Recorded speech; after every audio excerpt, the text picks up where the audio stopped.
নমস্কার বন্ধুরা, আজ বানাচ্ছি ঝটপট সুস্বাদু চিড়ের পোলাও। খুব কম সময়ে তৈরি হয়ে যায় আর খেতেও দারুণ লাগে। চলুন তাহলে শুরু করা যাক। প্রথমে জল ঝরিয়ে রেখেছি চিড়েটাকে ধুয়ে। এখানে নিয়ে নিয়েছি কাঁচা লঙ্কা, আলু কোচানো, আর নিয়ে নিয়েছি তেজপাতা, শুকনো লঙ্কা, দারচিনি, লবঙ্গ, হলুদ আর রক সল্ট, আর নিয়ে নিয়েছি ঘি।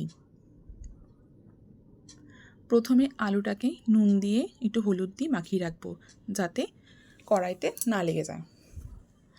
প্রথমে তেল দিয়ে দিলাম কড়াইতে, তারপরে তেজপাতাটা দিয়ে দিলাম, লবঙ্গ আর দারচিনিটা দিয়ে দেবো। এবার আলুটাকে ছেড়ে দিলাম।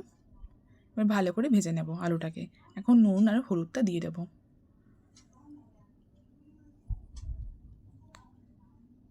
আমার ভাজা হয়ে গেছে আলুটা, এবার চিড়েটা দিয়ে দেবো।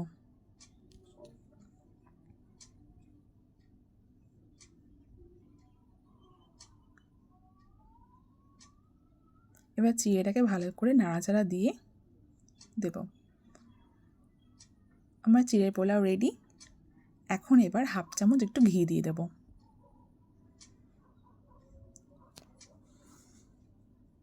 আমার চিড়ের পোলাও রেডি। রেসিপিটা ভালো লাগলে লাইক দিন, চ্যানেলটি সাবস্ক্রাইব করুন আর নতুন নতুন রেসিপির জন্য পাশে থাকুন। ধন্যবাদ।